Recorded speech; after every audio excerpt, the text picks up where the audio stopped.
Hold tight, hold tight, hold tight.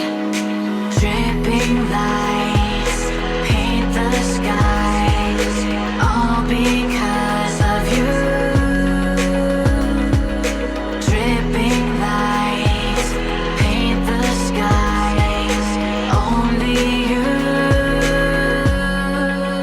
can make me move. You can make me move. Can make me move. You can make me move. Can make me.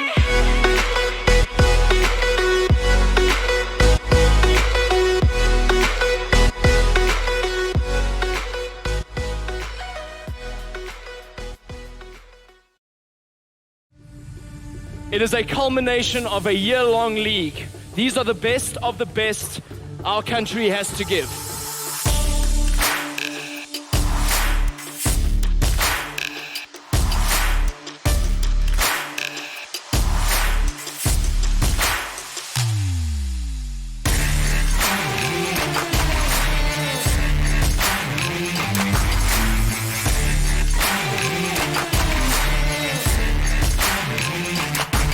Nice big stun coming in from Zizawi, but that is it.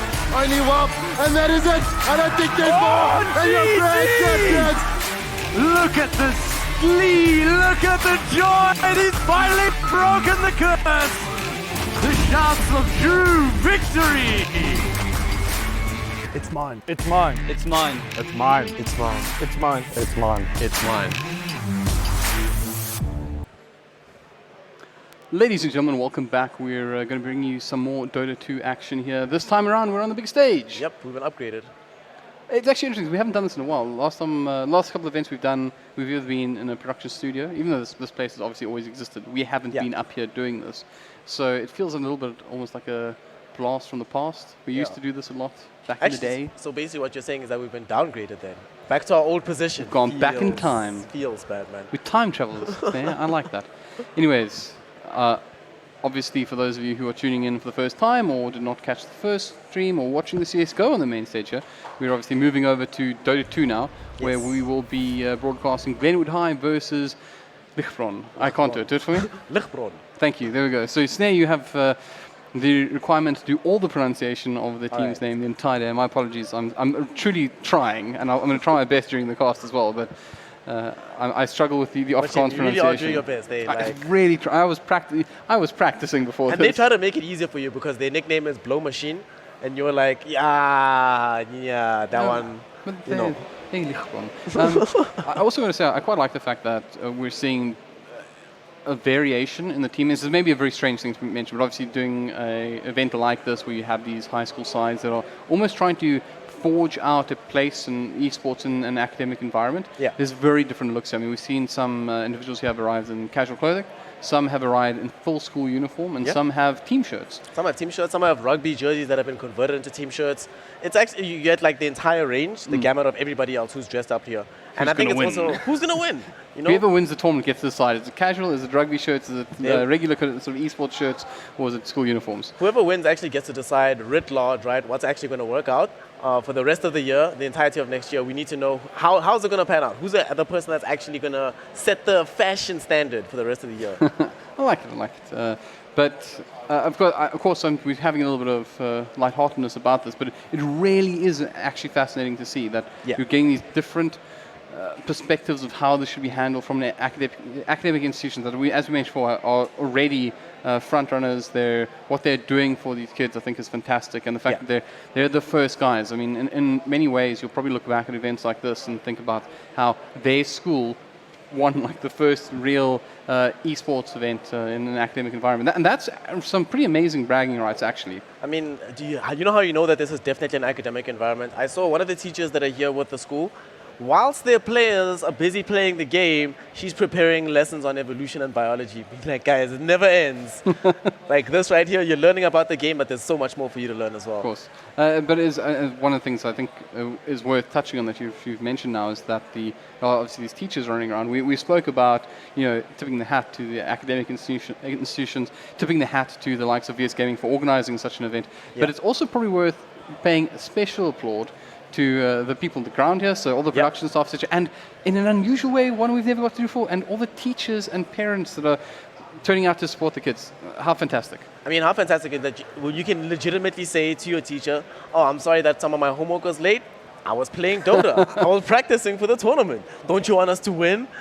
I love this. Henry, why have you not done your homework? Well, so unfortunately, I was busy winning the VS Gaming, the HSEL VS Gaming event, which is pretty cool.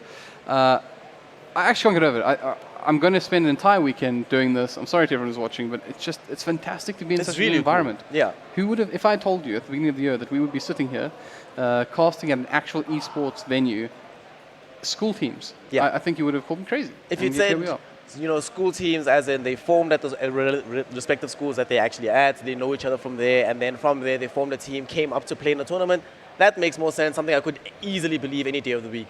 But this, where it's like, no, you're here in your official capacity as a student, it's like going to any other athletics meet that you go to as a different kind of school. It's like going to a chess competition, going to a debate competition. Now it includes esports. Now you can be like... And you know what? It's like a debate competition and a chess competition all rolled into one. Same time. Yeah. Except you can't stand up and yell at people. I mean, you can. You just probably shouldn't. Shouldn't is better. You can certainly stand up there and feel very...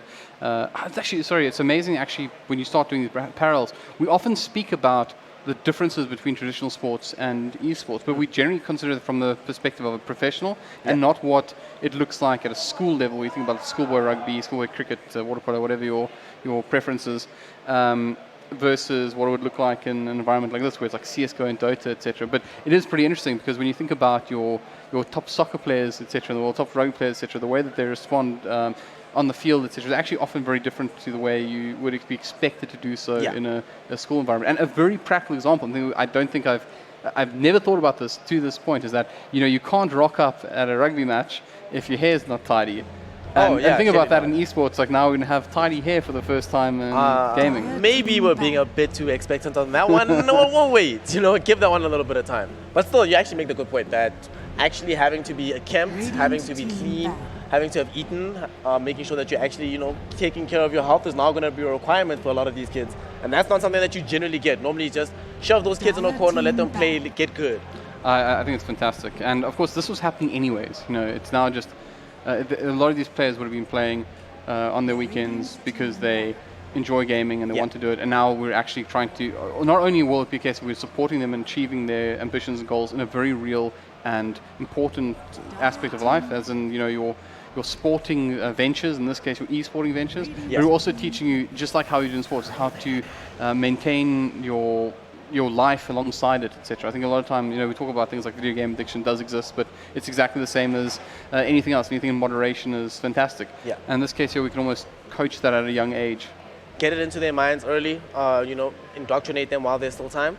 So by the time they, start reaching the upper echelons, now it's too late. You can't go back to being unhealthy. Now this is your life now. Of course. So I think, chubbiness aside, I'm not the best advocate for this, but the reality once again is that the best players in the world often also have very stringent workout routines, etc., to keep them sharp. So it's an important part of it. I'm out here busy dismissing all the fallacies that all exist about gamers being lazy and not going into the sun and not needing to be healthy. It's all part of it. So anyways, enough about that, because that's not what we're here to do. We're actually here for the game time. The dotes! The prep's been done already. So let's go ahead and jump into this draft. We have so far by Ligbron. Did I do it right? I think for those, but I'm getting there. Dazzle, Drow, and Emisphere banned out with the Lich being picked up. We saw this in every of their previous games, and now we're seeing the Axe, Sanking, and Disruptor banned out by Glenwood. Aside, we haven't cast just yet, as well as picking up the Viper. Yep. Hey, they were listening. I mean, I want to pretend they were listening. I don't know if they actually were, but we were. I think we both agreed. Ogre, fantastic hero for newer players. Yeah, Ogre's one of the best. There we go. Lich, I mean, they're still sticking with Lich because it seems to be one of their comfort picks for Mount Chili. But having Ogre as well, it's a very good hero. I suppose that this is going to be the ID unknown hero. Unless Childer said Bino will play this, but I prefer this off lane rather than pause 4.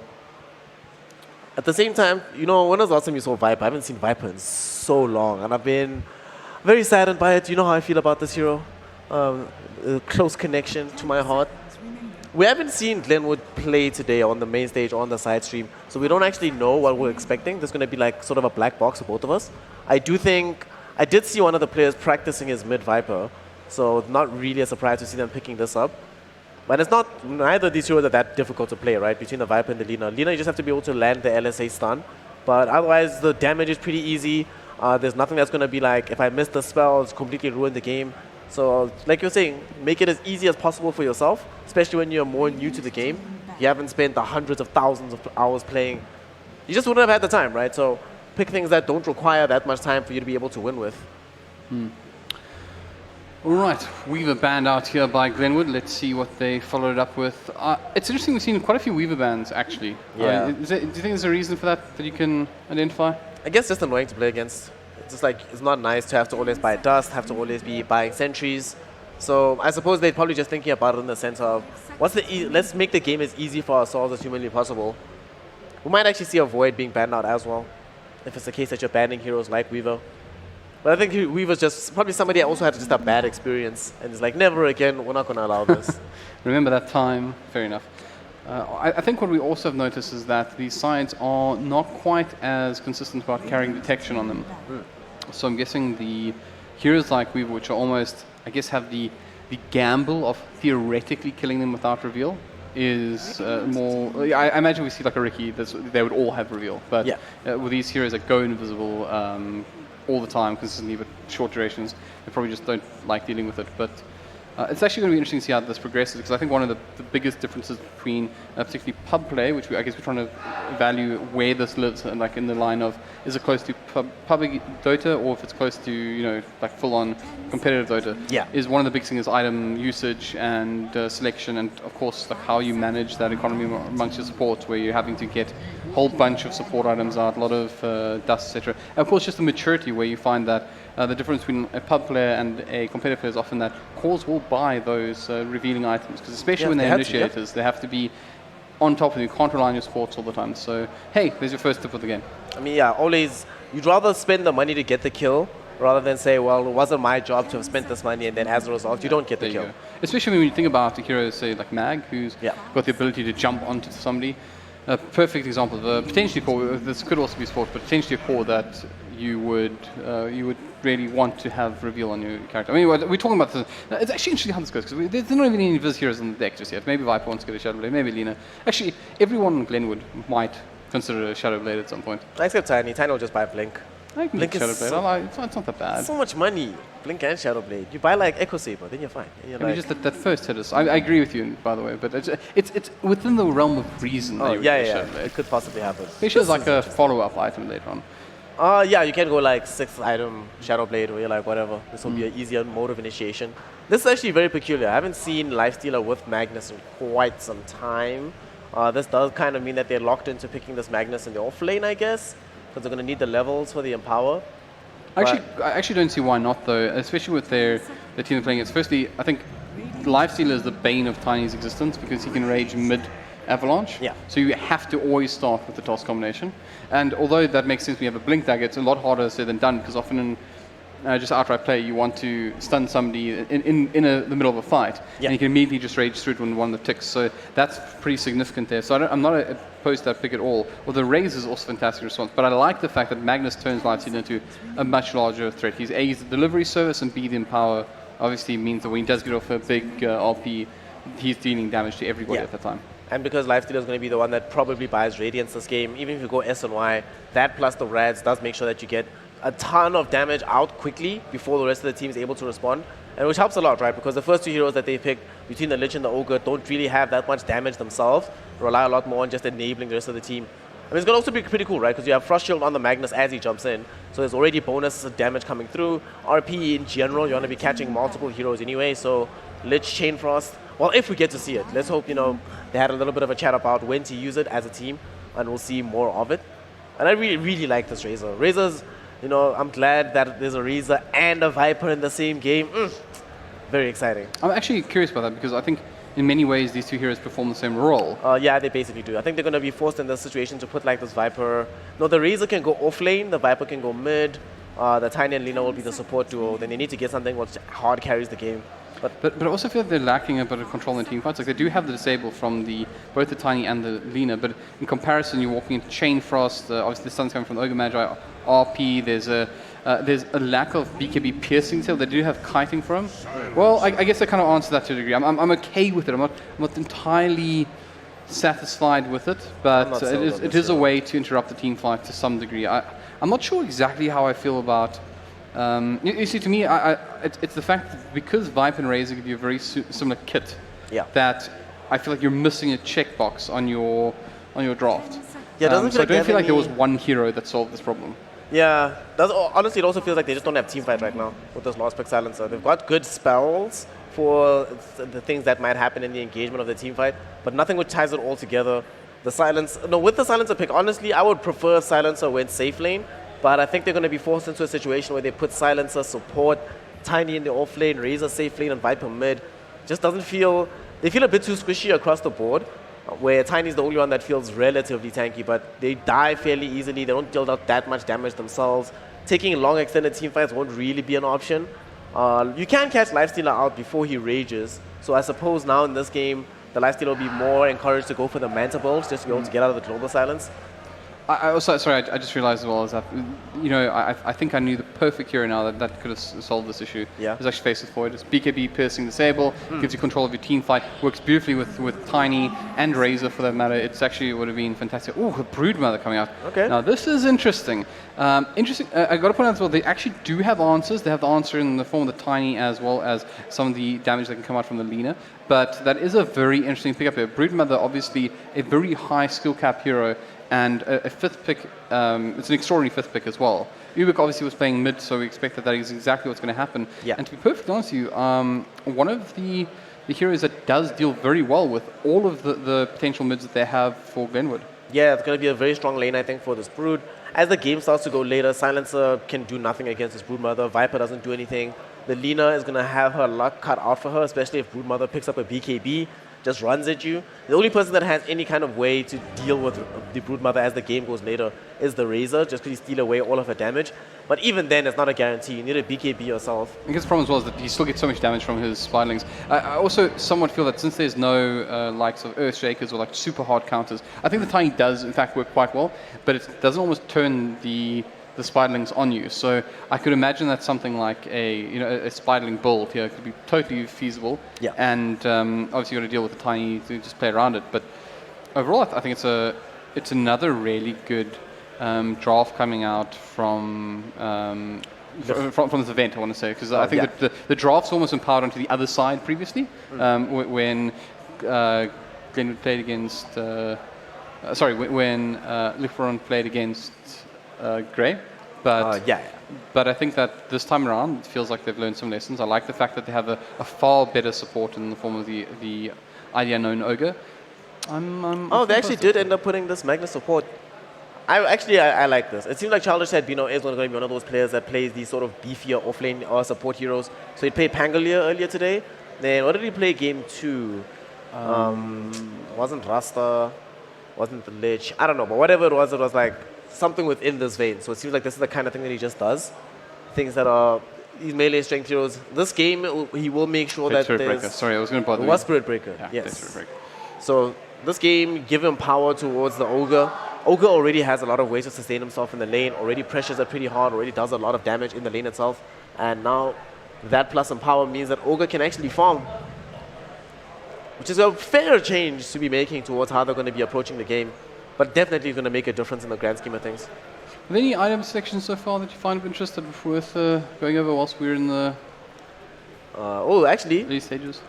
I think this might be the first time I've seen them buying smoke on the side of Ligbron. It's sitting on the Lich right now. It's got 2 of them in the inventory.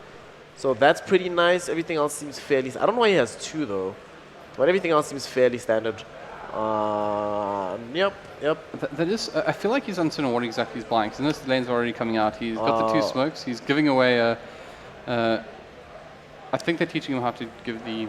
The tangles away. Oh, there we go. There we go. He's learning on the job. But certainly, Okay. so actually the right call though. So he's pulled some tangos onto his brood. He's popping the smoke. This is interesting. I wonder if that's a mistake. They probably just want to be able to get to the lane faster. He's like, yo, they probably already warded mid. At least smoke me so I can get there quickly and ward it up myself.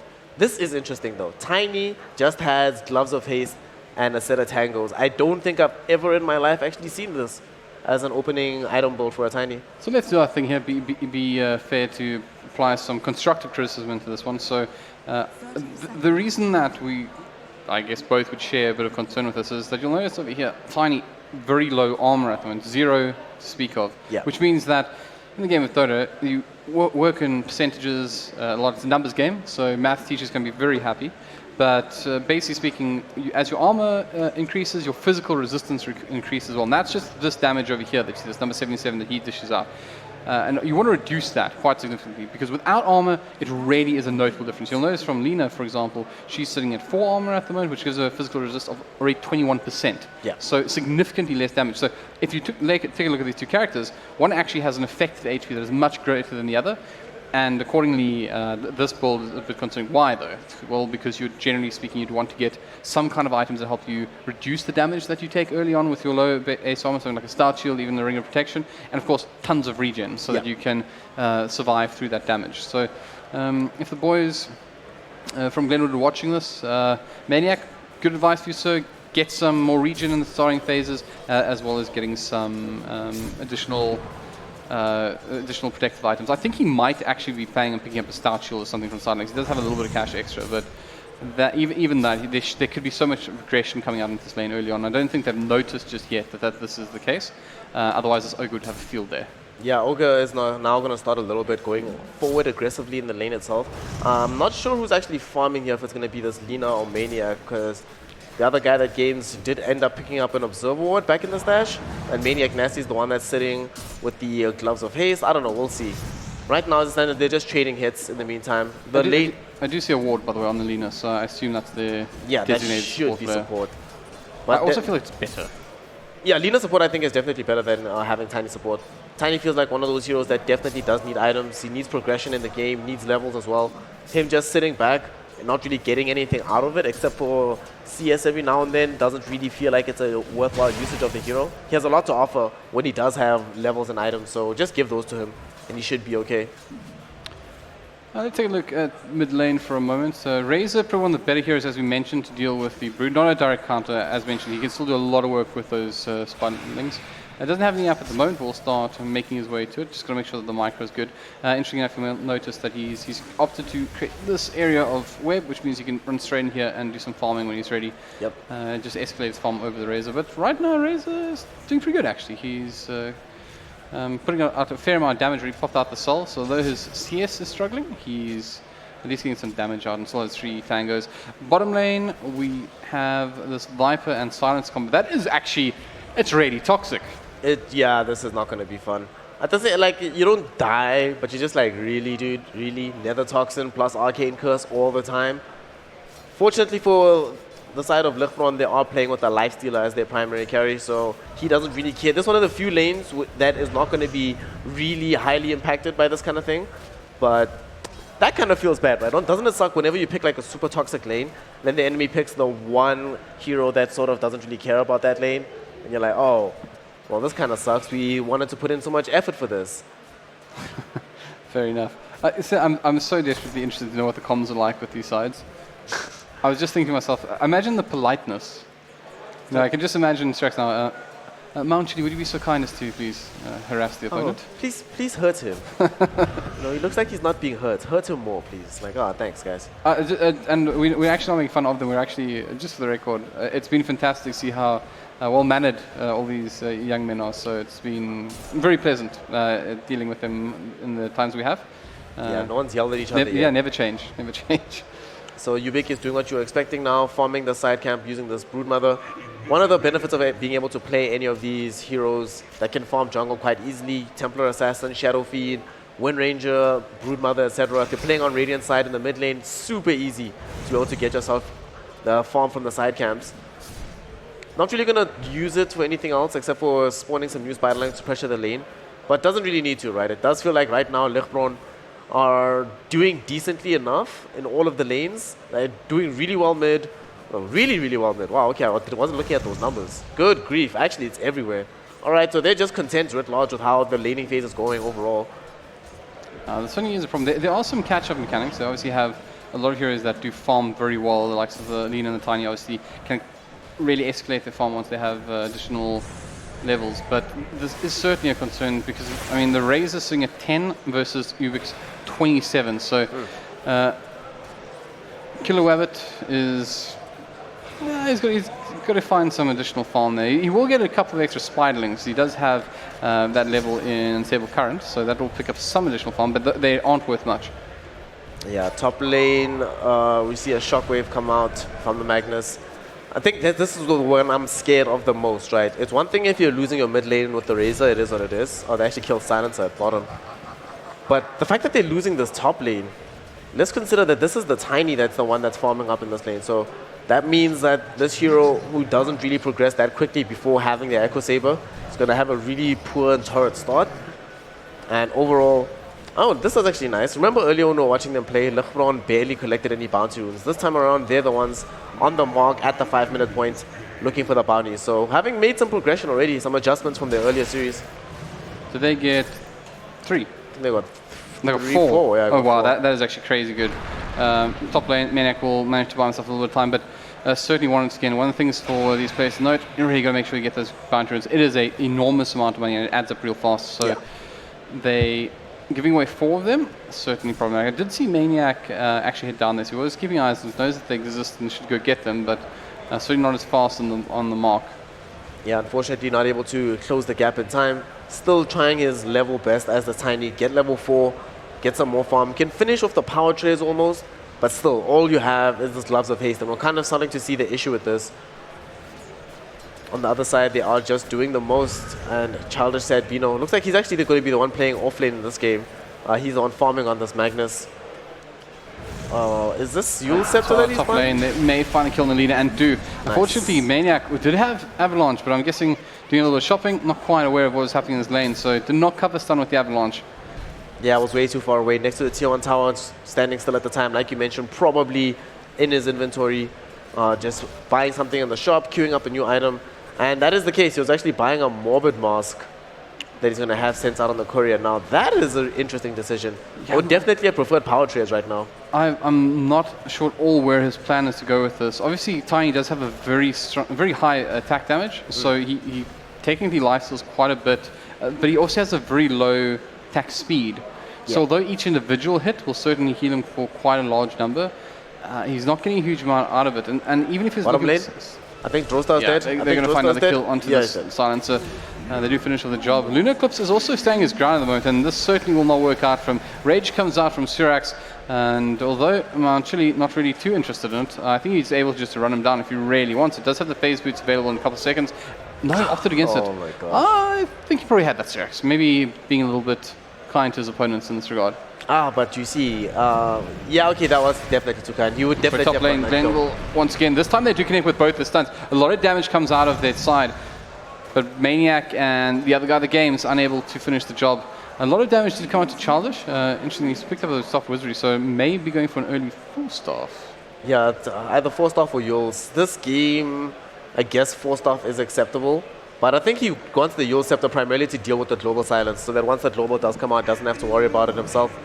That's actually quite interesting. I mean, it's an interesting take on it. I don't think it's a terrible decision. In a way, it kind of feels like a poor man's Greaves to some degree. You're going for an item that will allow you to get rid of the global silence, but unlike Greaves, it actually takes you out of the fight for a while. So, but on the contrary side of that, it also gives you mana, which of course he'll enjoy a lot, and the movement speed doesn't hurt. So, I'm okay with this. It's an interesting take on it. And also with Yule Scepter, you can, even not to counter out the global silence, you can use it for stuns and to set up the skewer yourself quite easily. You come behind the hero, skewer them up, or toss them to they're going to come behind the hero in top lane because Maniac is there, going to connect with both. They did stack the stuns, so they won't get as much damage as they want to. Very tanky Ogre, want to change their direction. Skewer does not connect. The other games will survive this one, but they turn their attention once more back onto the Tiny. Maniac has to back out. They're doing well with connection on these spells, but they haven't quite enough damage to finish off the job. Yeah, they're going to all escape at the end of the day. Magnus very, very low on HP, but they're still not available. Okay, the shrine isn't available anymore. They already used it. So this is a net win overall. Oh, but Maniac Nash, he had to TP back to base. They did have the shrine up available to them. It is a bit of a long walk, but also the mid didn't need it, so not a huge amount of win there. Let's chat a little bit about Ubik though in the mid lane. He certainly has got the lion's share of the net worth at the moment, sitting at almost a full 1,000 ahead of his own carry. And you can see exactly this is the way Brood operates, just finds his way into the jungle, does a lot of farming. He's going to be quite a significant problem for him. Bottom lane though, also going really nicely for this side. They've picked up, I'd say, a very convincing start. I mean, 10 minutes and or more than a 5k lead is quite significant there. It's actually interesting that this is happening because of how large the gap seemed between them earlier on. So they ended up losing the series that they were playing. But one of the things about the game that they played, and which was interesting to watch, was how sort of they felt so on the back foot the entire time. But now here they are, pressing the aggression forward, making things happen themselves. Broodmother taking over the mid lane. What's she going to be building up this game? Hasn't decided as of yet what she wants. Just has a medallion and a soul ring, but already has 3,000 gold here. So whether it be Desolator, SNY, whatever the case may be, does feel like Ags actually. Ags rush on Brood. Okay, so I'm not opposed to this actually. The ability to just roll over your opponents with this is quite significant. I actually really like the way you're explaining managing this Broodmother. Because of the virtue of you get ahead and you become quite tanky, you can just start dismantling your opponents. And the fact that it's coming out so quickly, which means he's going to have webs pretty much all over whichever area he wishes to contest, and it becomes a nightmare to operate. The moment you try to move into the jungle, you have a Brood on you that you cannot deal with. He's significantly ahead of this Razor once more, and the gap's only going to grow. Oh, I feel so bad. Viper died again, bottom. Yeah, the Viper didn't work out. I guess in game number 2, there's a very low chance that they're going to go for this hero again.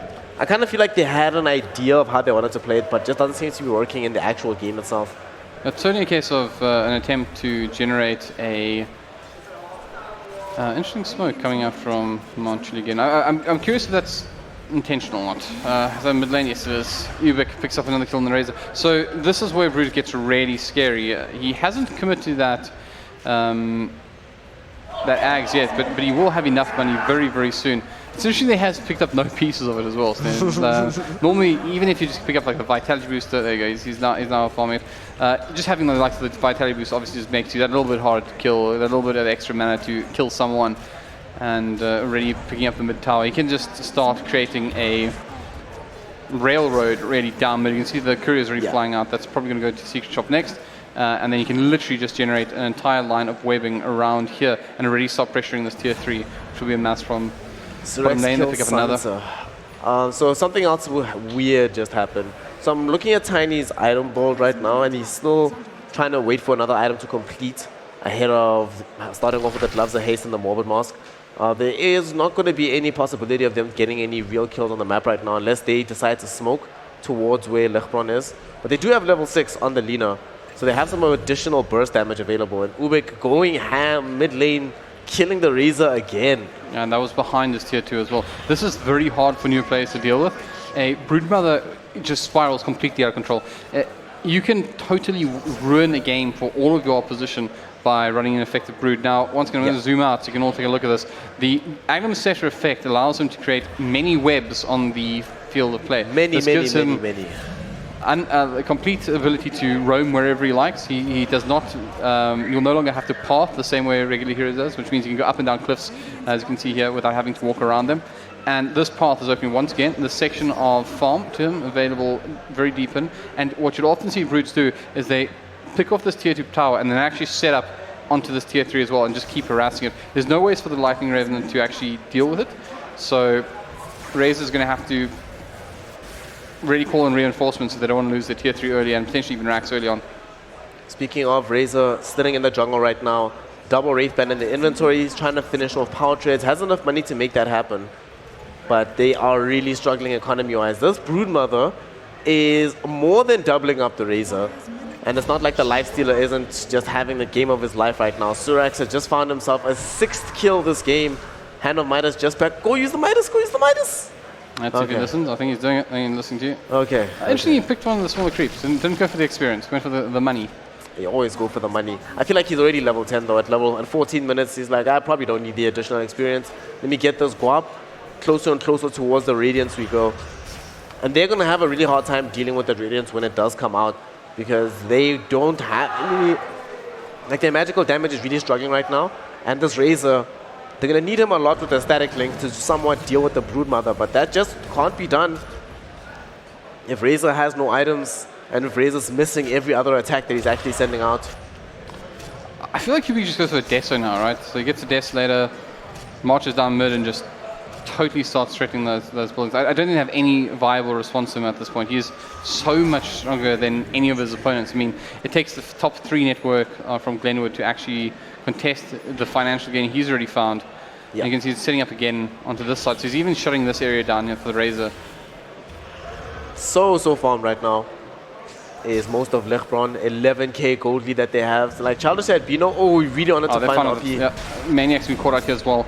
Doesn't even need the RP, and then that's when X activated Shrine. You can see that there's absolutely no chance for him to escape that one. So Ubik finding another kill, and now can once again just go straight back into farming. He's got the Soul Ring as well up, so he's not too worried about his lack of mana. Can just pop it whenever he needs it. And once again, sitting on a lot of cash. So probably my only criticism, he's sitting on a lot of money that I'd like to see replace that Ironwood Branch. There's very few things in the game that you could be saving for that wouldn't allow. And once again, we're going to see Killer Rabbit in a lot of trouble here. He's once again trying to limp away, but they got the nets out from Ubik, who will finish off another one underneath his web. Look at the damage that came out from the spawn spiderlings. Yeah, this spider right now is really taking over the game. Look at her go, 4-0-1. She is decimating the mid lane. She's level 16, are you kidding me, on this Broodmother? And it doesn't really get any easier, right? Because after she finishes off this Orchid, you can still upgrade towards a Solar Crest, which minimizes the armor you have even more. And something that's also going to become a frustration for Maniac. Maniac Nashi still... bottom lane. This time I'll catch it, Syrax, as he beams down on Lunar Eclipse. Nothing the Silencer can do to help him. Could potentially try to get out a little bit of damage, but will put him in harm's way, so opts to play defensively. But Syrax diving to the tier 2 tower, finding himself killed. 15-0 at the moment. Glenwood are in some serious trouble. Yeah, that's one of the reasons we rarely see silencers being picked up nowadays anymore. If you're being ran at and the enemy isn't playing on the back foot, this hero doesn't really do anything for you. A very, very aggressive style of hero in the sense that you need to be playing from ahead to get the most out of the silencer. And now in this game, silencer is really having issues just contributing to this game in a meaningful way. Even the first global silencer of this game, unless they manage to catch a 2-3 man LSA into all the spells from Tiny, I'm not even sure it'll help out. But top lane RP. Well, it's actually pretty decent one catching up to. Will toss out the Lagoon Blade, doesn't finish with the Ogre, and Childish will get a fair amount of damage off onto the Tiny as well, but you'll have to back off before he's brought down. Finding a nice kill. Did come at the cost of the RP, so not for free. Also noticing he went for the 4-star. Oh, multicast actually came out from ID Unknown. Do they want another piece of this? He's actually used all of his abilities. Remember, he does have that lifesteal, but he's actually backing off as well. Because of a tree, is there anything in it? No. He gets brought down. That's, I think, the way we brought up the issue. You go with the lifesteal with the Tiny, but your attack damage comes out so slowly that the chances of you lifestealing anything from it is very slim. He might be going for, in fact, he has completed the Mask of Madness. So there's that, and I understand why he's, hold on, he's dissembled it. Maybe he's thinking about rather getting the Echo Saber. That's the choice. So I was about to say, so that obviously happened when you hit the fountain. Obviously, you auto-collect your items, and you disassemble it to keep his board of blast, starts moving towards likely the Echo Saber. But I actually thought the Mask of Madness on the circumstances was a better idea. I don't know, like, he needs something to be able to help him deal physical damage, and he hasn't put any points into toss. So without the toss, he actually doesn't deal any magical damage right now. I guess the idea of not getting Mask of Madness in general is that you want to make sure that even if you're using your farming, you still have some kind of way to fight and contest. And also being able to use Avalanche Toss TP out as a saving mechanism for himself is very useful. goes back in once more. He's got that Radiance up, so little that Maniac can do. Tosses out the stun and will connect, but there's that Rage going through the stun that we spoke about. Needs to toss first, and then comes Ubik as well. We're going to finish off a couple here for free. Drostar safe for the time being, hiding in the sidelines, but once more, looks like the aggression's coming out. I'm a little bit surprised there that Ubik didn't push this tier 3 mid. Yeah, he actually could have. There was nothing really stopping the Brood. She could have easily start motoring down the tier 3 because all the other heroes were either bottom, as the 3 who just died were, or they're top where Killer Rabbit was farming inside the jungle. But nobody to actually stop you from making that play. He's going for that Solar Crest you spoke about as well, so Ubik is certainly keeping up with the expectations of Snare here. I think that, that's once again, look at this Razor mult. There's absolutely no defense against this, and he's brought down once more. Look at the item discrepancy at the moment. You're looking at Razor, I'm almost surprised has done as well as he has to have the Yasha, but he's playing up against almost a completed Solar Crest, an Aghanim Scepter, an Orchid, a Medallion of Courage. It's there's absolutely no way for him to contest that. He is sitting at 5k net worth. He's pretty much 3 times beneath it, and now we will see Ubik start to make the inroads onto this tier 3, and this is going to be helped out because they're pushed in at the bottom lane, so he's happily eating away at this tier 3 tower, and there's no response coming in because they're fighting bottom lane, but they lose that fight as well, so I think this is Rax. This might actually be 2 lanes of Rax because Surax is already positioned in front of the tier 3 tower down here at bottom. They're going to get mid-range Rax. Melee Rax will fall soon. And it doesn't look like Surax has any real interest in leaving this area. Just waiting for his creep wave to join him. The web's on the throne, by the way. He's going in very deep. Look at the damage the Spiderlings are doing. Forget the Brood. He picks up one. We'll get some of his damage drained out by Killer Wabbit, but Brood is clearly staying up sharp. This is his base now, and with the kind of region that he has, he actually can happily just live inside this environment, and there's very little that they can do about it.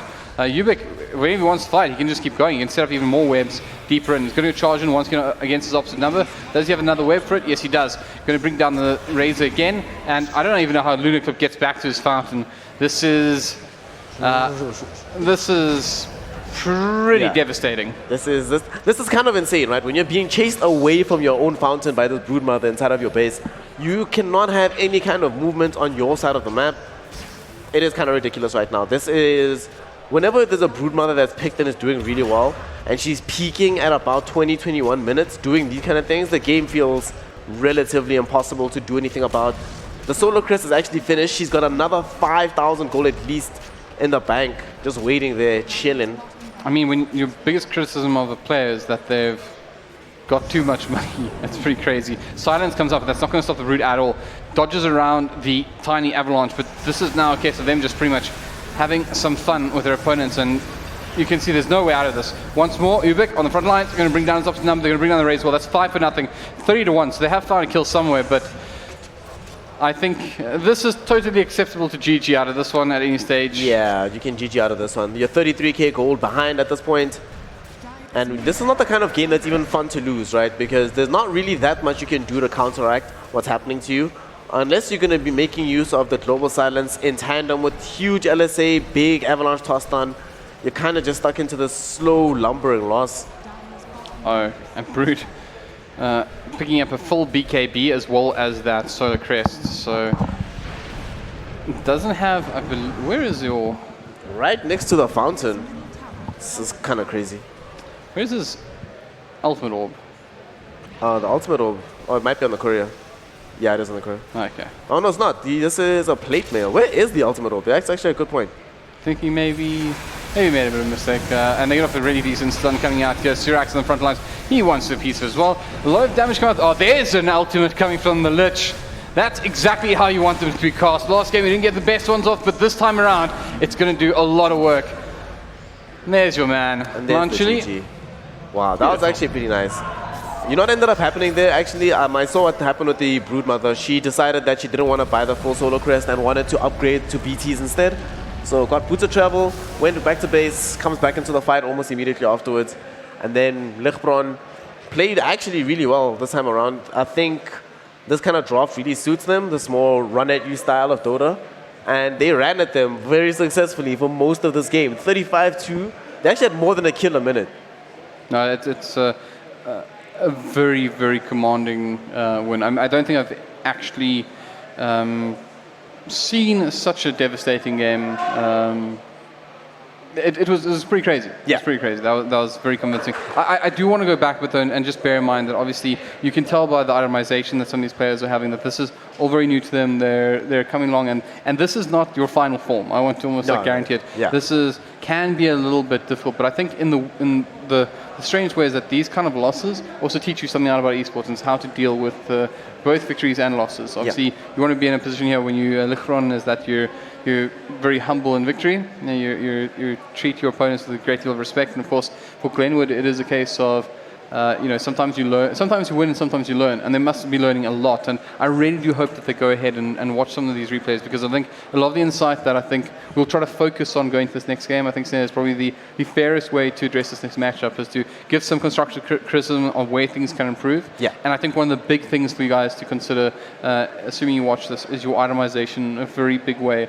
I don't want to critique any one player too much, but I think that's one of the big things you can definitely improve on. And I think, fortunately, there are easy ways to get at that information. Yeah. And in Dota 1, I think with your first step is simply using some of the guides. I know Tortellini, Dota Alchemy, 2 groups that create very decent guides for newer players. Start out with that, start using some of the builds that they use.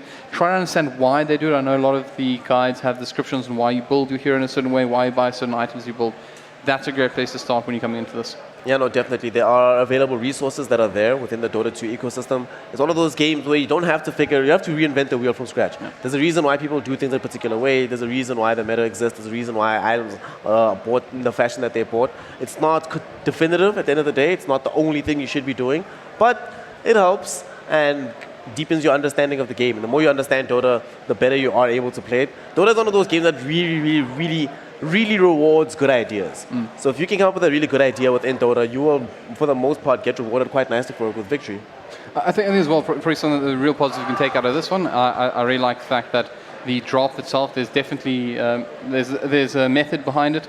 Obviously using the Lina and the Tiny, it's kind of an old age concept. If you can set up a non-reliable stun with or unreliable stun, that's terrible. Yeah. An unreliable stun with a reliable one, you can obviously dish out quite a bit of damage. And we saw both Maniac as well as the other guy doing quite a good job of just making sure that they could combine their skills. I think probably the one thing to try to also bear in mind is just not to stack them. Give the stun an opportunity to run through, then drop you on top of it. It's a little bit harder, I think, with Tiny, as it's not like a solid stun that you'd see from something like a Leshrac, where you know that hero is stunned for a couple of seconds. Yeah. The intervals make it a little more challenging to see.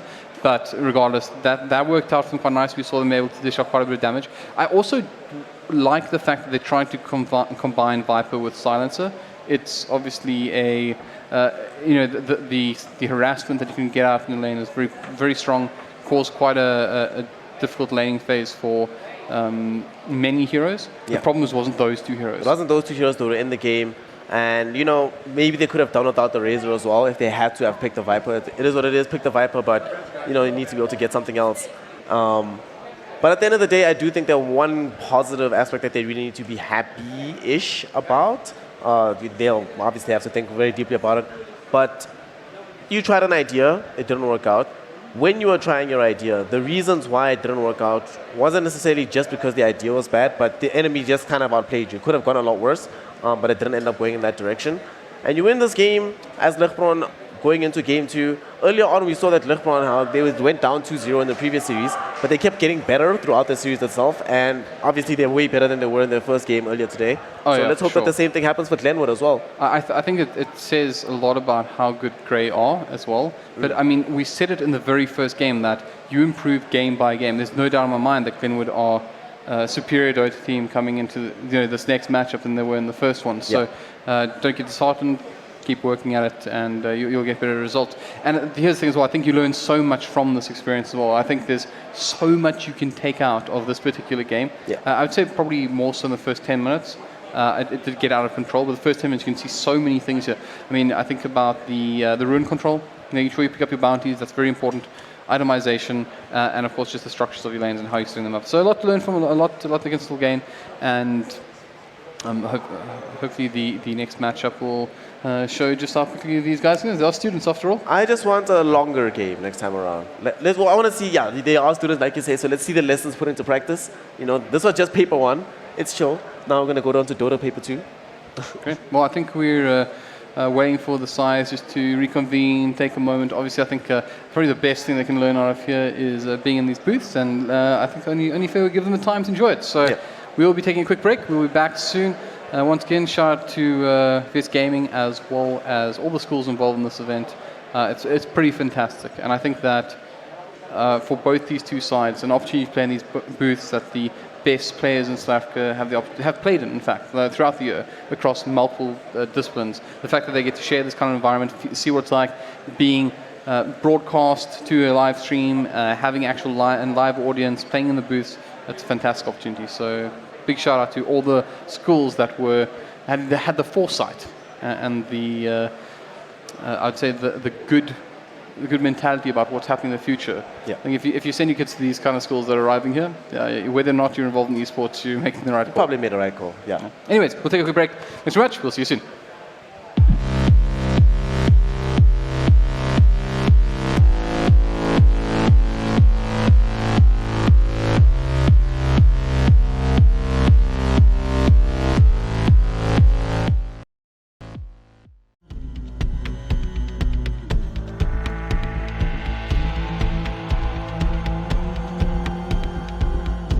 Great that the comic industry is moving and gravitating towards Africa. There's a huge audience who love comics, gaming, and a whole bunch of that good stuff. My superpower is I'm Pigeon Man. Pigeon Man? Yes, I can eat all kinds of bread off the floor without getting sick. What are you supposed to be? Captain Jack Sparrow? Almost, like his cousin maybe. Hey, Captain Jack Sparrow's cousin. What's your name? I'd say Captain Ironside. First time at Comic-Con? No, I've been last year's Comic-Con in Kailami.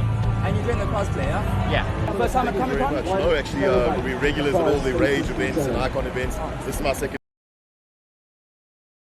Comic-Con here in Africa, so Who were you dressed very as last excited. year? Last year I did Star-Lord and Predator and Cable, I think. And this year we've got a different costume for every part. Tomorrow we're going to be Captain America and Black Widow.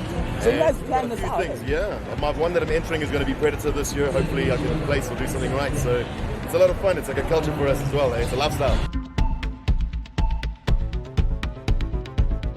Good morning, ladies, and welcome to Comic-Con 2019. Could you kindly tell us your names and the inspirations behind the costume?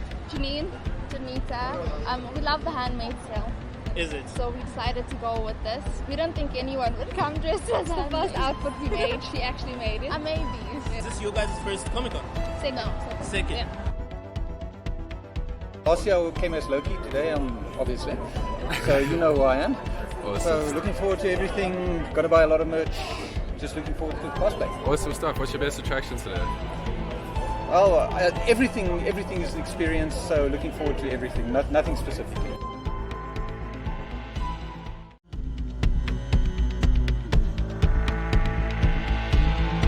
You're at the Telkom stand at Comic-Con 2019. Basically, what we have on show is the new Xbox One S Digital. What that basically means is that you don't ever have to buy a physical copy of a game ever again. With the 20 meg line that the package comes with, you're able to download 3 free games that we give you, and that's your future. Is that in the future now, you just download games directly to your system. It's got a 1 terabyte hard drive on it, so now you don't even have to wait or go out your house to be able to get the latest new titles, which is a really, really nifty feature. If you don't like that and you want to go with something a bit slower, which is the 10 meg line, what you get is the lit box that comes with it, and that allows you to stream your Netflix, YouTube, DSTV catch-up and Showmax. So it literally turns any TV into a smart TV. So those are some of the things we've got on the go. Obviously in Hall 3, it's the Masters currently going for CSGO and Dota. So as far as Telkom is concerned, we've got something on the retail side for people who are seeing what's happening on that side and want to join in. We've got the technology for them to be able to do that. And then of course, just crowning the best of the best as far as those 2 titles are concerned.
Okay, welcome back. So we're about to go live with Ligbron versus Glenwood, the second matchup here, just moments away. I feel like, once again, we're going to focus a lot in this matchup on some constructive criticism. Yeah.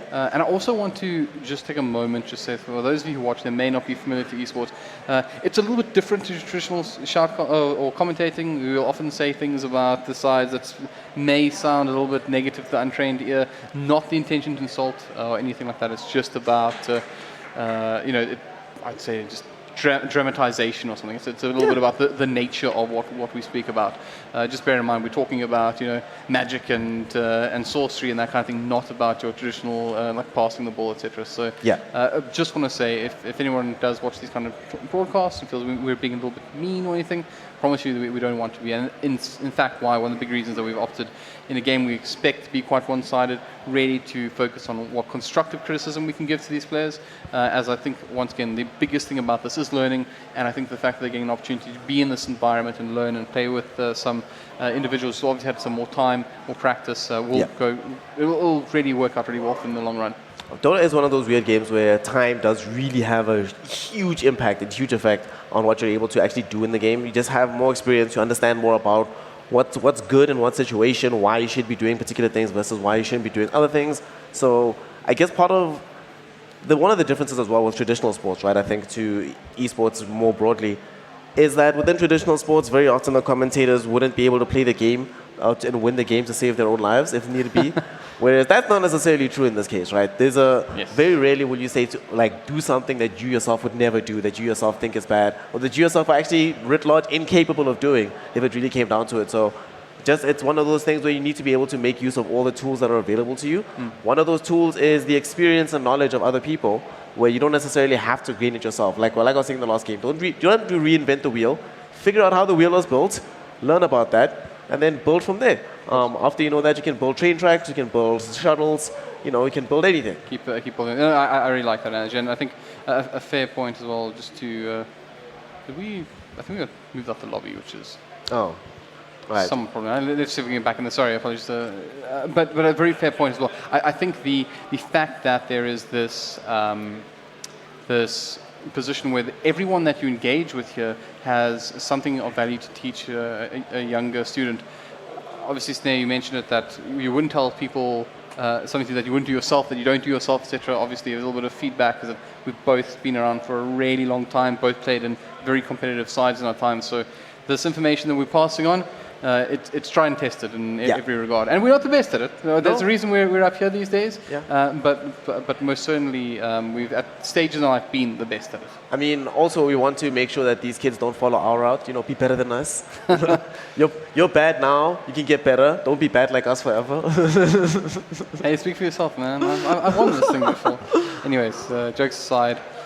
But in all seriousness, though, I do think that one of the exciting things about being in an environment like this, right, if it's your first sort of LAN as a team, is that you don't have that necessary pressure that normally accompanies being at your first competition, where failure is the difference between life and death. You feel really bad about it afterwards. You can climb up.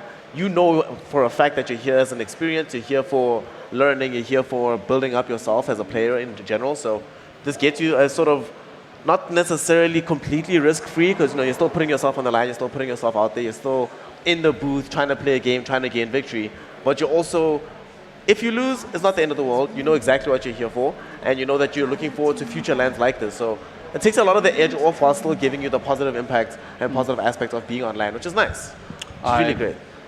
Yeah, I hear you entirely. I think there's a lot of great others. So let's do the thing. So I'm going to allow you to be the primary talkative person this time around. I think a very well-rounded Dota analyst can give a lot of insight into where things are going. So let's start breaking this down. What would you like to see Glenwood do differently here? What do you recommend that in future they start considering doing? Let's talk about it. Very focused on their draft right now. So just thinking about the draft from Glenwood's side, it's a good thing that they banned the Lich and the Broodmother. Normally I would never advocate for a Lich ban. However, it's pretty clear that Ligbron are very comfortable with that hero being played by Monchili.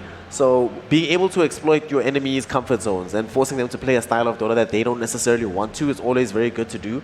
So I like the idea that they went for with banning the Lich first. Broodmother, sometimes you do just get ran over by a particular hero and you're like, okay, fine, I'll get rid of it. They take out Lifestealer too. So sometimes you don't always want to be banning out the heroes that you just lost to. But however, in this case, given the nature of the loss, it can also be psychologically healthy to just try to play a completely brand new game of Dota. And Ligbron, I don't think you have to ever ban Razor or Lina. Silencer you can ban sometimes. But I guess they're just trying to also force Glenwood to play a different style of Dota. And they're going to go back for the Viper. This one I saw someone... Sorry, can I mention something? They're basically both doing it. So Ligbron have banned out all three. Yeah.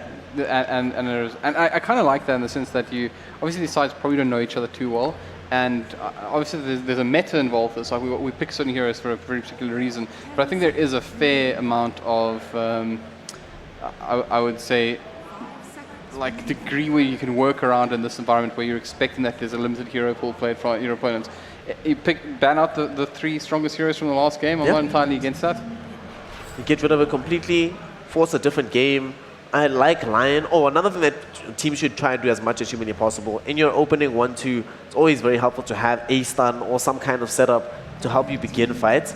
Lion and Spirit Breaker, both of them fulfill that role.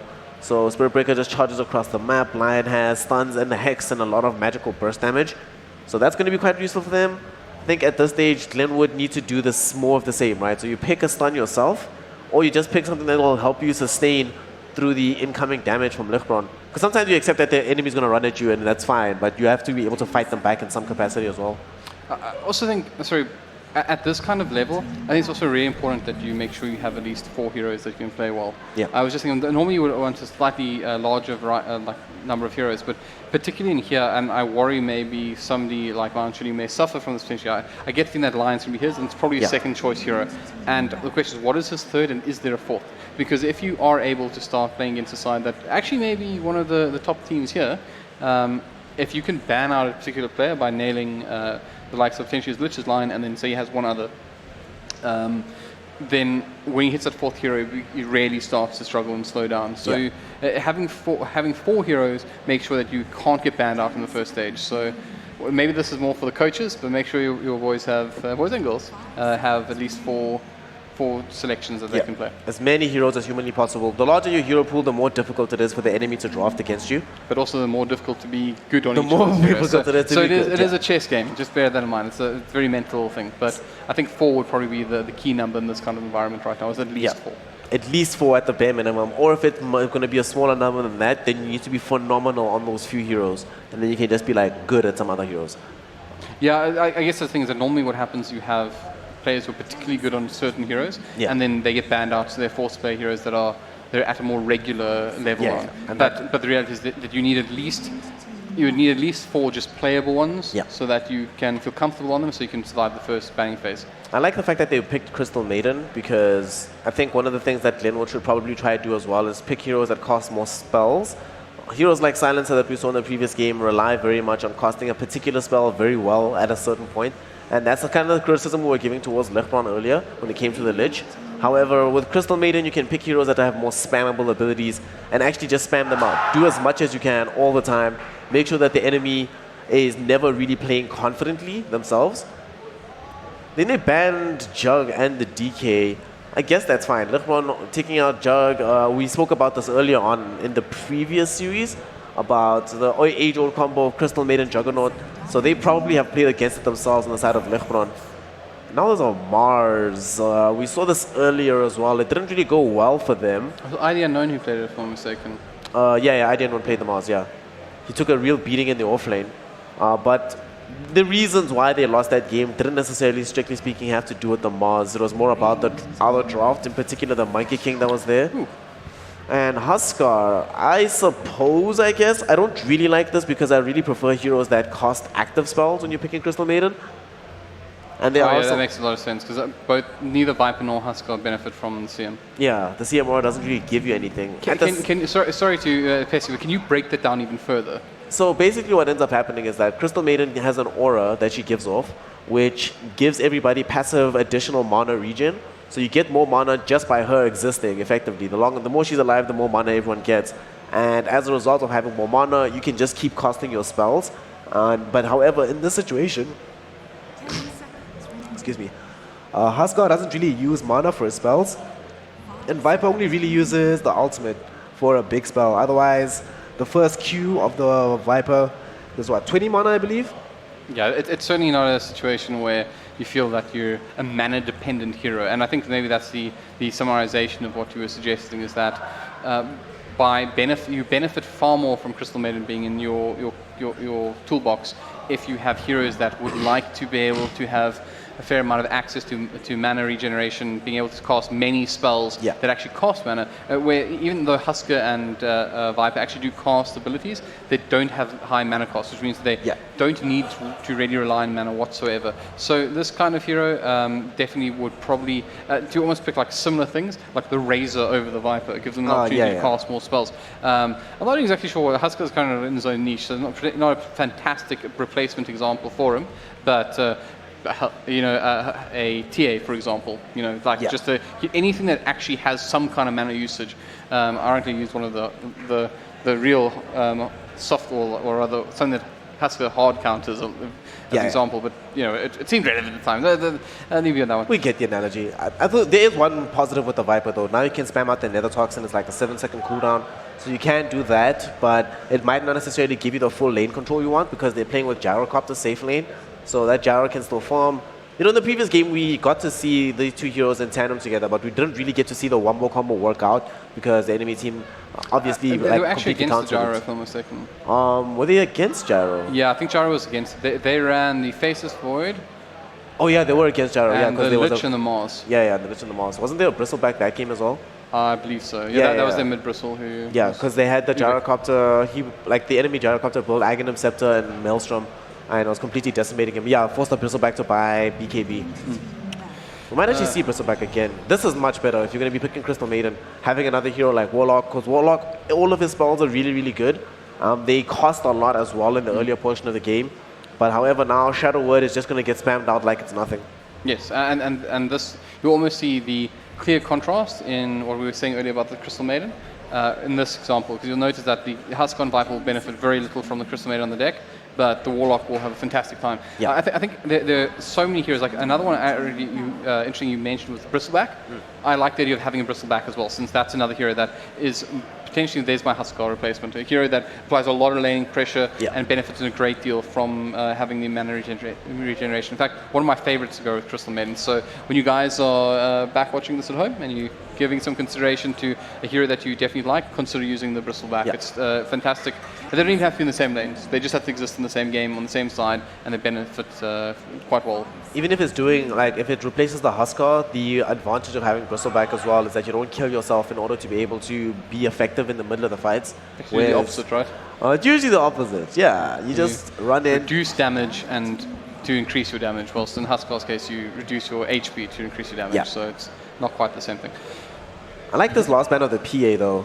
Not necessarily because I think they were going to pick PA, but it shows that Glenwood do understand on some level that if they need to take longer fights in order to be able to win them out, where they can't afford to have a hero like PA just eviscerate the Crystal Maiden, the Warlock, and they also know that PA brings a huge amount of physical damage to the game, which Husker is going to struggle to deal with.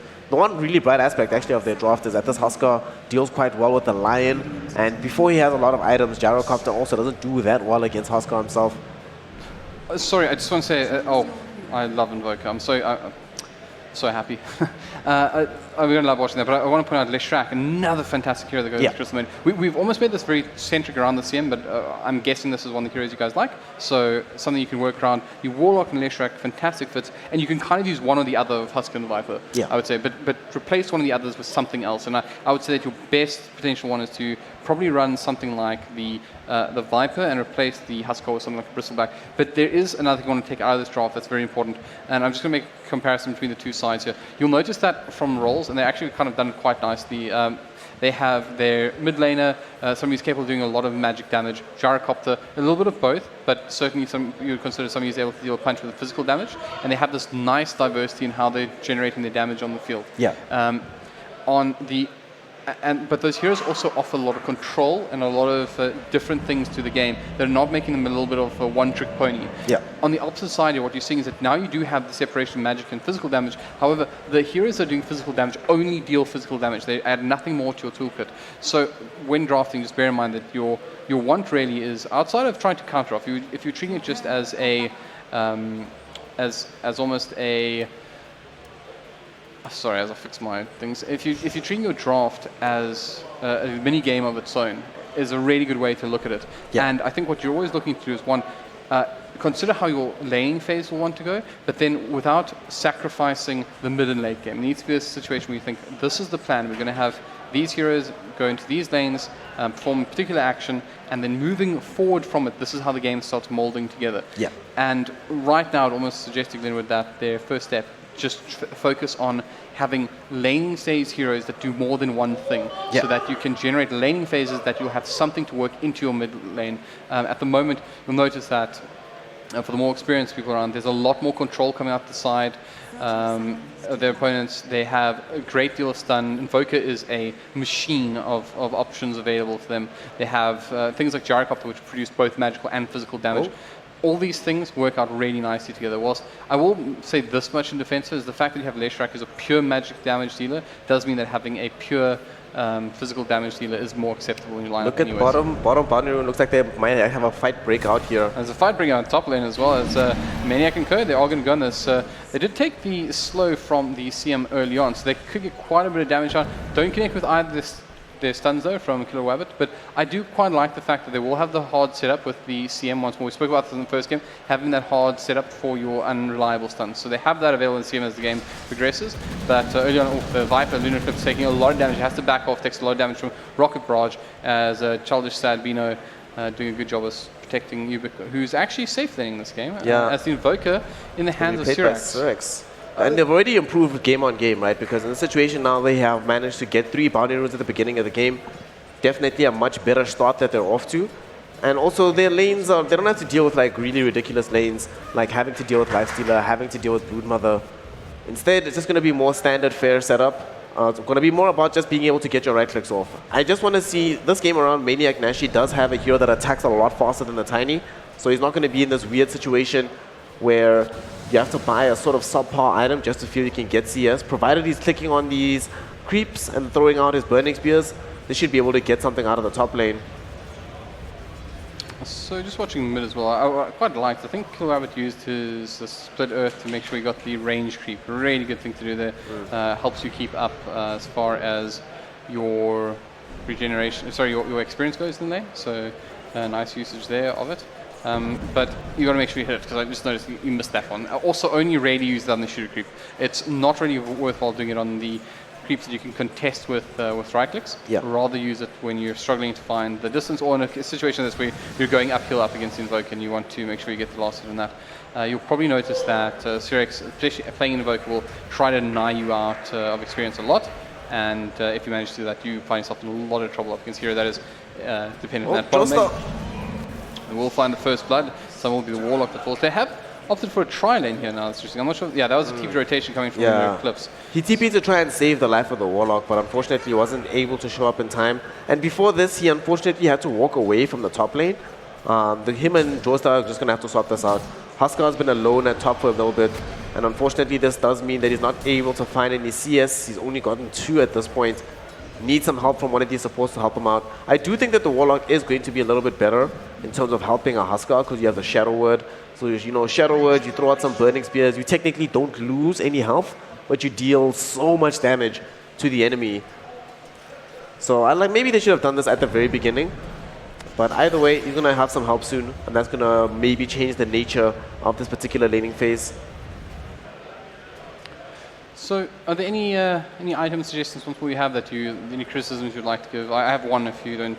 I'll alert you to it. Is the headdress of regeneration on the CM. I'm not sure how you'd feel about that. Give some insight into it. Headdress is okay, I suppose, but it's more okay if you're going to be spending a lot more time harassing at the lane itself, not just standing back and trying to support one of your cores. The item that I was really confused by, I'm looking middle, there's these Slippers of Agility on Killer Wabbit. So unless he wants to be going for this Wraith ban, not really sure what he's going to be doing with these slippers, but okay. I think like one of the main things to try and remember as much as possible is to be buying items that increase both your survivability and the amount of damage output you bring to the team. The Agi doesn't really do anything for Leshrac in the same way that the Intelligence does. If you wanted to get something for survivability, maybe getting the Gauntlets of Strength so for some health would help. To be fair, I think also just it's a cheaper item, but I think the starting item is also something they should consider. Maybe pooling your mid with some tangos does help out quite a lot. But I think that's not something you have to worry about just yet. But the rotation is going to come in from Childish Sadbino, and he'll make sure that they make quick work of this Killer Rabbit Leshrac. I say this, no, actually no spells available to the Invokers, so only able to connect with the Cold Snap. But there was a Tornado, but it was just not enough mana. Now he has it, so he could potentially go for this kill regardless. Yeah, but he has on the miss. Tosses up, but he doesn't commit to the kill. So he will send Killer Rabbit back. Sometimes that's just as good as a kill, to be fair, in mid lane. Yeah, sometimes it can even be even better, because if he ended up dying, he would have respawned already, he'd already be back on the way to mid. Now that he has to make this long, slow trek back home, he might come back with boots though. He does pick up a Null Tally. So Null Talisman's definitely one of the better items on this Leshrac hero. Need as many of them as humanly possible. And he has queued up the regen, so this is a much better look. Once again, the Slippers, I think we both agree, probably not the right move, but the rest pretty happy with. Addressing the fact that he's struggling lane. I think, you know, he did do those. I think he TP'd in a little bit prematurely, so didn't have full HP and mana when he came in. Oof. Bottom lane, that kind of sucks.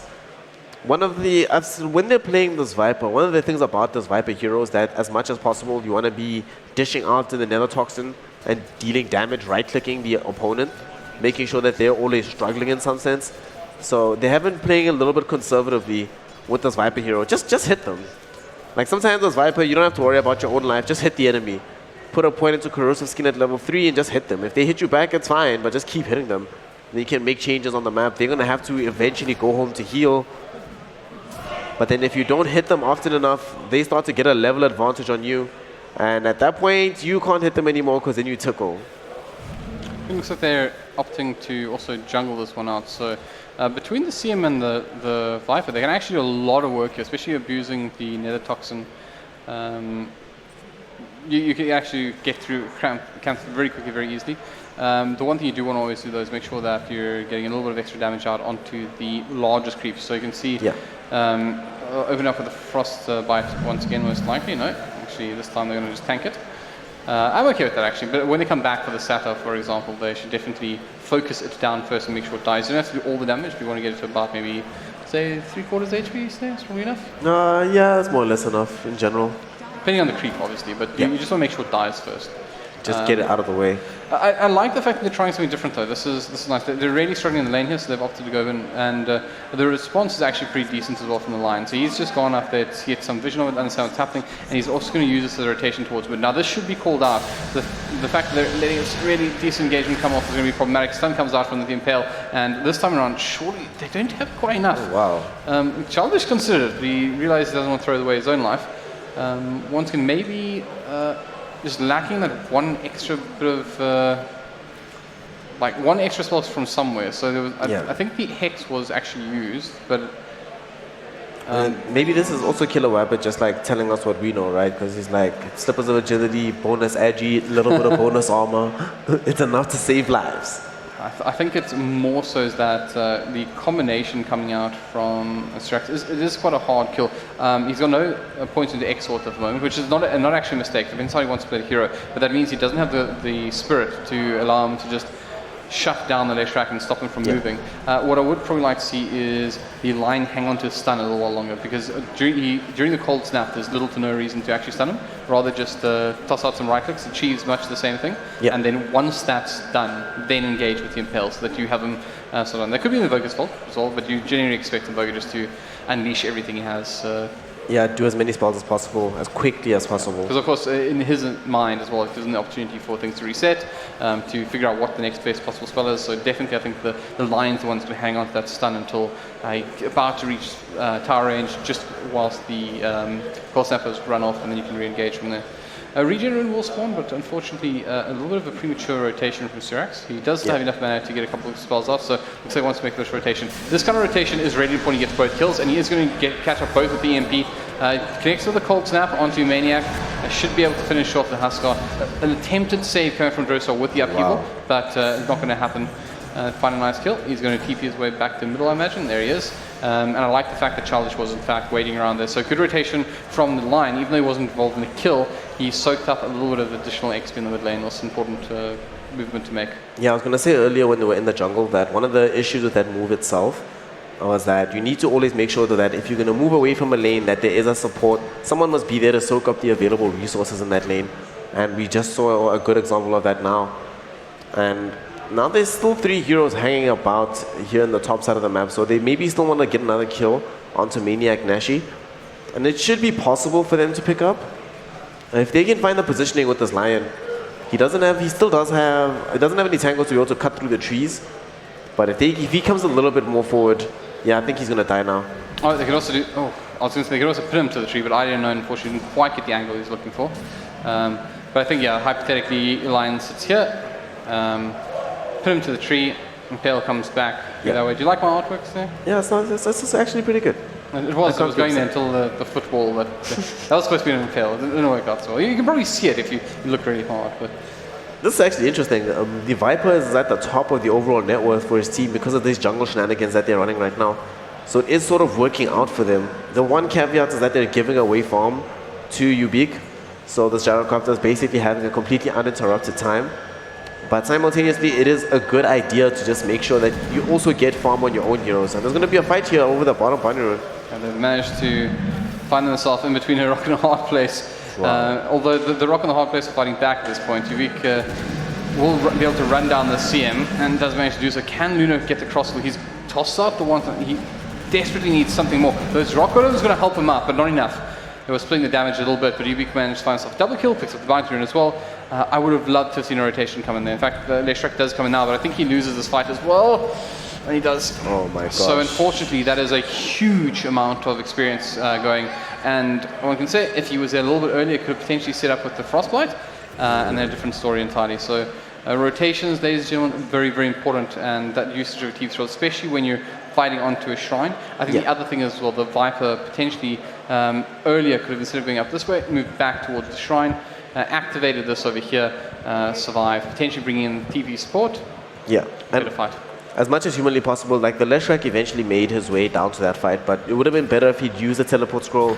Rather, just use the TP. TP onto an objective, onto a structure, join your team as soon as humanly possible.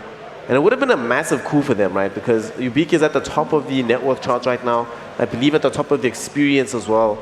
So if they did manage to bring him down in that situation, it would have been a huge gain for them. They need to activate the shrine really quickly here. They're going to just lose the CM. Didn't even bother though. I'm okay with that because they opted not to fight at all. But you can see this invasion tactic now coming in from the side is worked out quite nicely. Their movements from the map are really decent. Like immediately you can see the line backing up the Invoker as he moves straight towards the middle. Killwell as well as Drossar not too keen to take on that fight. They're also under-leveled, so very hard for them to do so. 8k behind, under-leveled, they have some problems to deal with. Yeah, I think the experiences were starting to become a real problem.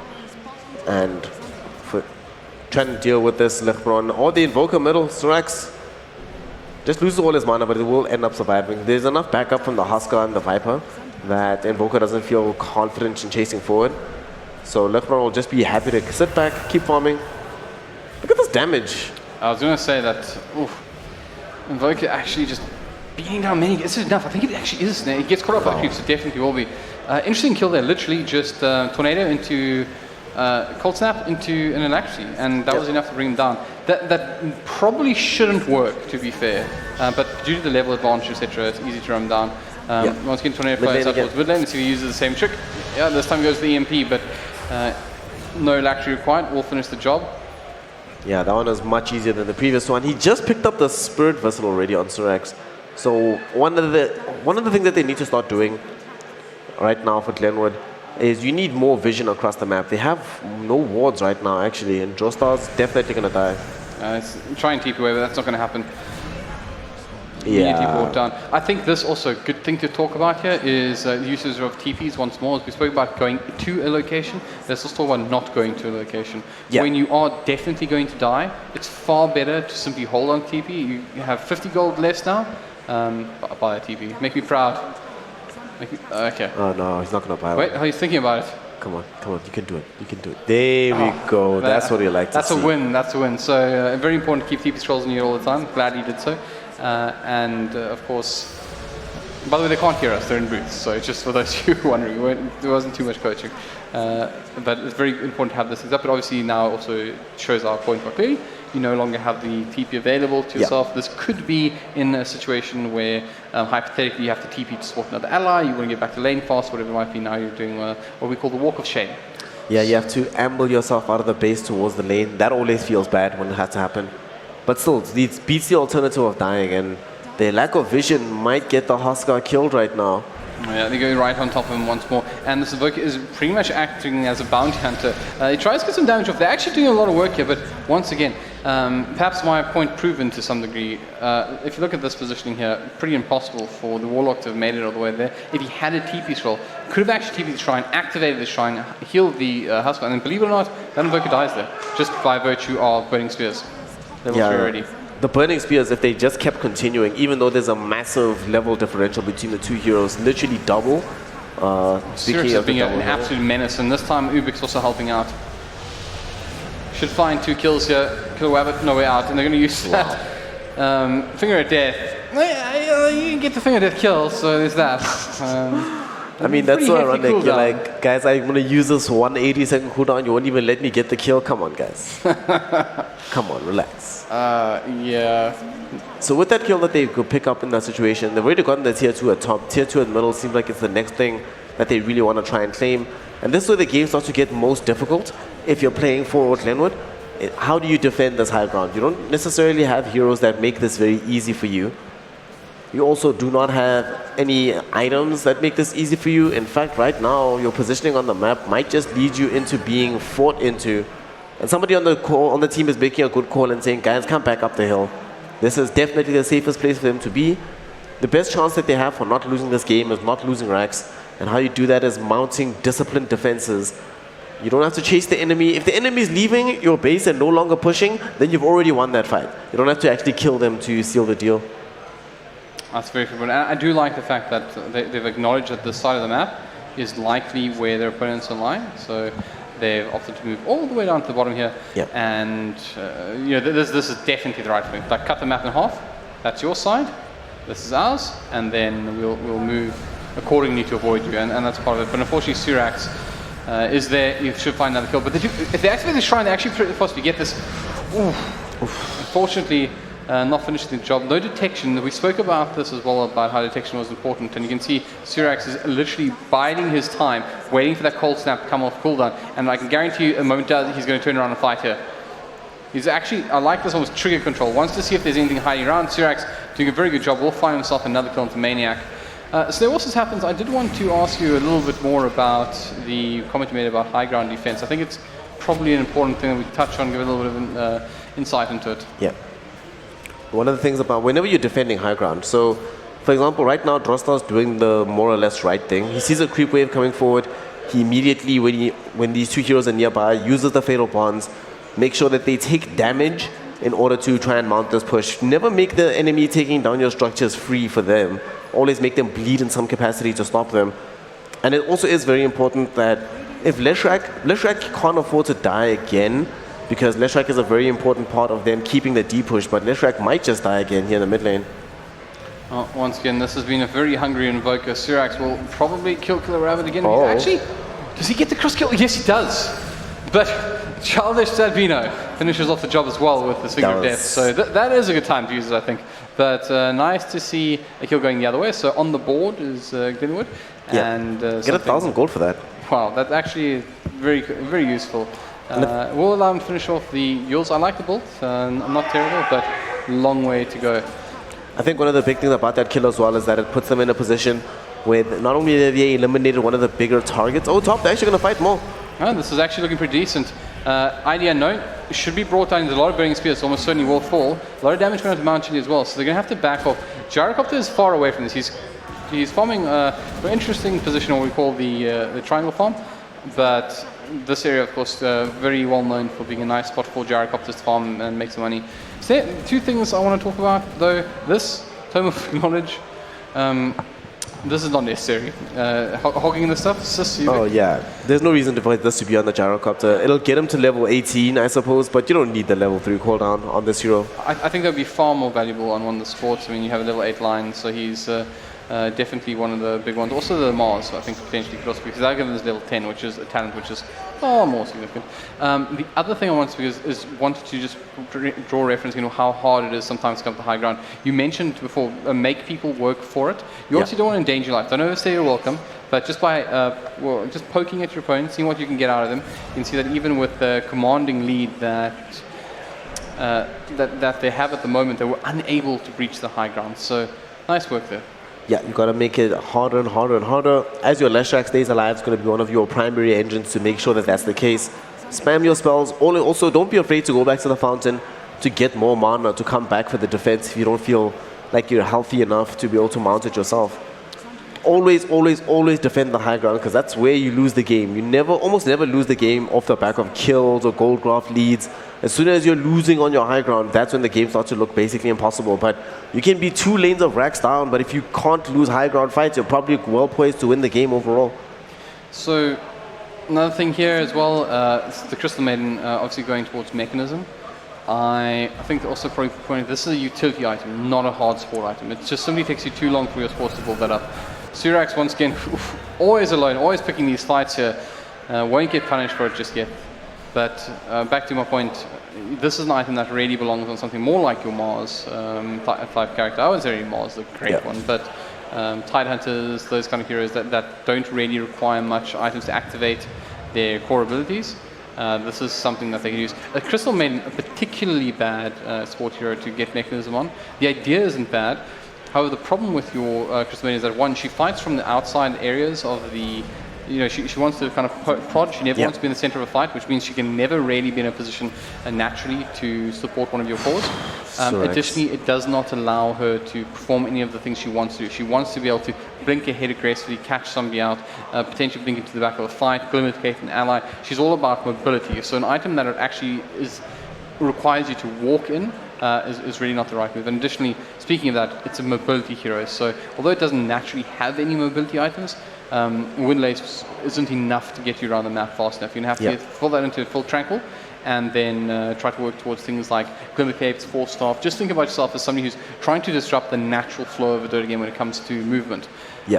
And help you a lot with your positioning as a Crystal Maiden. As well as also when you buy a mech on this hero, it kind of limits your options to go for the Guardian Greaves, because you very often die at the very beginning of the fight, and then suddenly the heal that they were depending on you upon is no longer available for most of the team. At the very least, if you're close enough to cast it. If you're too far away to cast it, then the heal that you need isn't available. So Crystal Maiden is one of these heroes that you also ideally, if you're going to be buying AoE items that are more utility based, you want to be buying things like the Arcane Boots, maybe a Force Staff, and a Glimmer Cape, an Aether Lenses, whatever the case needs to be.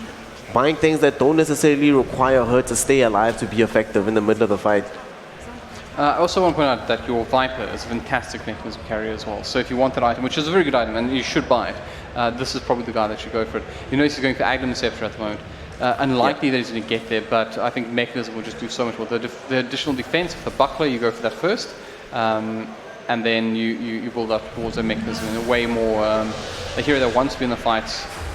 That's EMP hurt. Hero that wants to be in the fight, and is also naturally in the fight, naturally tanky, makes way more sense for him to build that kind of thing. Yeah. Speaking of offset Viper, actually, it is going for... This is a Tome of Knowledge sitting in the inventory, right? This is actually kind of bizarre, right? Because... nice engagement with the Infernal, but I don't think they have the follow-up required, and I think they will be able to just back this one off. As long as they don't fight now, they actually kind of get a win here. In goes Maniac, trying to chase down the Surax Invoker. Takes quite a bit of damage with his troubles. Childish very nicely then finished the job with Finger of Death. Very nice work from him. But on the back lines, looks like you've been a little bit quiet of a game for him. It's all been Surax. But Ubik this time coming back in, wants to finish off. The CM will manage to do so. EMP, in fact, I lied. The EMP coming out from the Invoker that finishes off the 1 and connects with the second kill. Surax is 11, 1 and 7 right now on this Invoker. With this Untitled Chapter and the Spirit Vessel, he's been doing way too much work. That combination with the Cold Snap just does the most, honestly. Very difficult for them to deal with and hide away from. And what's frustrating is that they're so far away from being able to pick up any BKBs, right? Maniac Nashi doesn't have any progress towards BKB. The same is true for the Viper of Lunar Eclipse. So when you don't have this ultra defensive item, you're always going to be at the mercy of the pure spellcasters. Almost every single game as a core hero requires you to buy BKB, this one especially so. Alright, so look at this. This is menace on the field over here. Ubik going for a rapier. So there's a rapier. Now, look at that damage. That is actually crazy. This is going to be pretty devastating in the next fight. It's going to be very hard for any defense to be mounted here. In goes Surax again though. Do go wide with the sphere, but they should be able to control this dash track for long enough to bring him down. No figure of death this time, but even coming in the arena of blood, making sure that they get the that probably wasn't necessary. Exclamation point on the kill, I guess. Yeah, that wasn't necessary. They could have actually chilled with the arena of blood, used it on the high ground itself in order to be able to force the rest of Glenwood away. So Ligbron, no, it wasn't perfect, that particular passage of play. Now without it, they might not feel super confident going up the hill. But they still have the numbers advantage, right? Or not. Gyrocopter is leaving. I think he's making the call to go Roshan. He's in that general area. He wants the Roshan. I think that is probably the right call. No reason ever to give away your abilities. And finally now gets to use that Tome of Knowledge. You have my permission to tell him Halberd said so. Stop buying all the Tombs of Knowledge. It is not all for you. Your poor Mars is sitting there on level 12. You're 22. I know that you're probably chasing the global cooldown or 3 homing missile charges, but I promise you it's not as good as the 25 damage and the extra levels that this poor Mars. He's probably more so the 8 armor, to be frank. But yeah, the armor. But he needs that more than you need a global cooldown or 3 homing missiles at this point in the game. Global cooldown is how we'll win the game, fam. We're going to we'll call down the rockets onto a random creep wave. Just keep doing that. In trouble here. Sorry, Stan. Let's call this one a bit. Look at the damage that's coming out. That is 3 shots. Ubik able to finish off the solo mid for his opposite side. Glenwood will hopefully be aware of what's happening, but he does have that Aegis now. So really this is the case for the side just to pick up the items, go finish the game. Yeah, at this point Ligbron are maybe 2 minutes away from the game itself entirely ending. Whereas Glenwood are just stacking up on the high ground, trying to theorycraft ways in which they can defend this game, stop it from going completely awry. Unfortunately for them, they don't really have the best hero and items in order to make this kind of comeback happen. It would help a lot if they had a hero that could buy Blink Dagger. But in this situation, Blink Daggers are really sort of like a pipe dream. Maybe Leshrac will still get one. But it doesn't feel like they have any regular setup. They're going to be relying a lot on this Warlock to get off a huge Fatal Bonds as well as drop the rock. Viper in a lot of trouble here. You see he will be brought down. And look at the damage from that flak action. There is a bit of good news there, as he wasn't actually able to get a huge amount out of this Aegis. Potentially, I think he falls down. Yes, he does. Yeah. So he doesn't get a huge amount out of the Aegis, but he is still up and running. And he didn't get a huge amount of the flak cannon, which does have a reasonable cooldown. But Surax doesn't care. Goes back in, picks up another kill with the meatball, and will now turn his attention. He should really just alacrity this gyro. Oh, give him alacrity. Yeah, it's been summoned, so there you go. There we Alacrity go. comes out, and you know exactly what to do. Ubik is now a machine gunning terror on the field, and they should be able to finish this off fairly quickly. Probably time to GG, not quite yet. Make one final stand, I think, guys. Yeah, one final fight. Lose one already. They're going to lose the Viper as well. Potentially, no, he manages to limp away. Kerok offering is available, so Restart will connect with it. And this is actually a beautiful spot for Fatal Bonds. It does get off. This is going to do a lot of damage, but unfortunately, no one left alive to deal it. As Ubik makes short work of his opponents with that rapier. And I think now is probably the appropriate time for the gentleman to... Yeah, there we go. There's the GG call. And we will go to the next one. I think, once again... Gyrocopter, yeah. A really impressive performance. But against, I'd say, like, Ifron had a more impressive performance than I would have expected going into this. Like, and it's more than just the scoreboard, though. It's the the confidence in which they played. We saw a lot of value coming out from every single one of their players. Obviously, some stuff that they can work on to improve, but take nothing away from them. They actually played a really good game of Dota, very good series. As far as Glenwood go, obviously a much newer side, nothing to be ashamed of. Keep your chin up. Everyone is new at some point, Everyone was new. I don't know about you, but like my first game of Dota, I remember I played DK. I only bought a Crystallis. It's the only item I was willing to buy, so I bought 6 of them because I was unwilling to buy anything else because it seemed too complicated. So that's where I started from. I started buying 6 boots because I was like, this character is really slow, so if I keep buying them, it just says plus 50, or at the time it was like plus 55, I don't remember the exact number. It's like, well, it'll just keep adding, it's fine. It'll be super fast at the end of this. Yeah, and I think one of the first games of Dota I played, I bought like Battle Fury on Razor, reasoning that, I like regen, I like damage, put them on the hero, it'll be great. So we'll have to go through these learning curves. But I mean, point being, hopefully there's some content that the gents from Glenwood can take out of this, do a bit of homework on some of the suggestions we make. I would say really keep things simple. Don't try to overdo it at the moment. I know that especially when we talk about these things, there's a lot of stuff that's unique to this game. So I think the biggest things to take out of it is probably during your drafting set is try to get yourself a good toolkit, get yourself some wave clearance, because I think your high ground defense seem to understand best probably how to do that. So a lot of the high ground defense stuff you can work on, and then with a better toolkit it will be easier. And I think lastly, just try to think a little bit about your itemization, make sure that you have the right thing. Sorry, everyone's just shaking your hands. It's fantastic. Yeah. Nice to see the sportsmanship which is pretty great. at a young age. So I think as well, one of the big things to take away for both of these teams here is like we've been talking about the entire day. This is not the end for either of them. Tomorrow they're all going to be back here. So there's actually tape for you to go and review, go and learn, okay, what were they doing that we weren't doing? Why was it the case that they had so much vision across the map and kept killing us and knew where we were and we didn't know where they were?